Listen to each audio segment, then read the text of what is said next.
Kasunod ng panawagan ng makakaliwang kongresista na buwagin na ang NTF-ELCAC ay naninindigan ang pamahalaan na hindi nila gagawin ang pag-abolish dito. Kinilala ng gobyerno ang tagumpay na nagagawa ng task force sa pagbuksa ng mga terroristic activity ng CPP, NPA, NDF. Kasabay nito ay malugod na iniulat ng Armed Forces of the Philippines na nag-iisa na lang ang natitirang guerrilla front ng New People's Army. Si Criselyn Catarong magbabalita. Napakalayo na ng narating ng bansa pagdating sa laban nito kontra mga communist terrorist group at ito'y sa ilalim ng pangangasiwa ng National Task Force to End Local Communist Armed Conflict o NTF-ELCAC na nasimulan sa administrasyon ni dating Pangulong Rodrigo Duterte. Nilikha ang NTF-ELCAC sa pamamagitan ng Executive Order No. 70 na nilagdaan ni FPRRD noong taong 2018. Nalayong tapusin ang 5 dekadang paghahari-harian ng komunistang teroristang Communist Party of the Philippines, New People's Army, National Democratic Front o CPP, NPA, NDF. At kamakailan lang, may panibagong panawagan mula kay Gabriela Women's Party List Representative Arlene Brosas na buwagin na ang nasabing task force. Pero may tugon dito ang kasalukuyang pamalaan at nilinaw na ipagpapatuloy nito ang pag-invest sa tagumpay na natatamo ng bansa sa pagsugpo sa mga aktibidad ng terorismo ng CPP, NPA, NDF. Ito ang binigyang diin ni National Security Council Assistant Director General Jonathan Malaya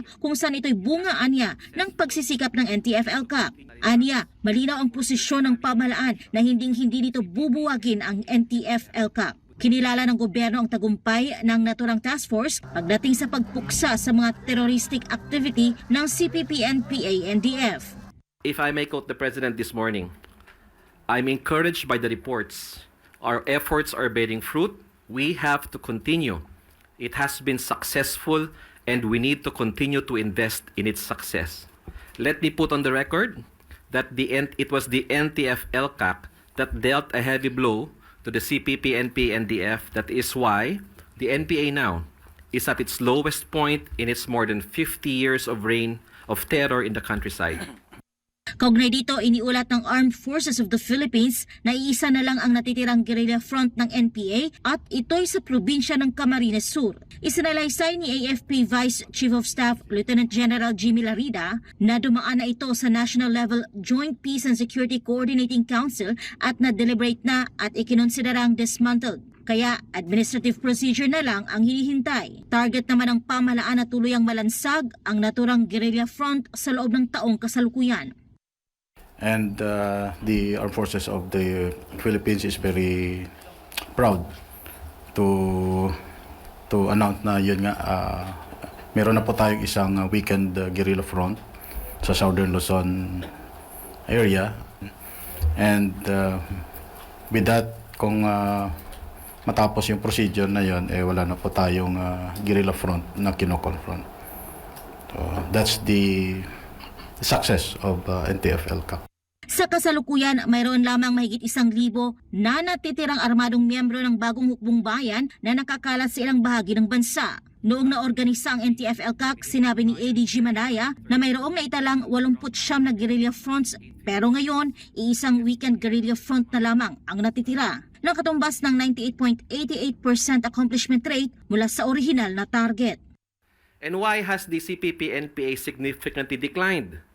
It is due to various reasons. One, its leadership losses. The death of John Masison, the neutralization of key Central Committee members like the Chamson couple, and just a few months ago, the death of Mirna Solarte of the Northeastern Mindanao Regional Committee. Ibinahagi ni NTF-ELCAC Executive Director Undersecretary Ernesto Torres Jr. na isinagawa ang ikapitong Executive Committee meeting ng NTF-ELCAC nitong Miyerkules. Ang aktibidad ay nahahati sa 2 events. Very important things were tackled during those 2 events, such as business arising from the previous meeting that was conducted last year, November of 2024. And then we also showed an ABP of the NTF-ELCAC showing to the public what the task force has done for the past year.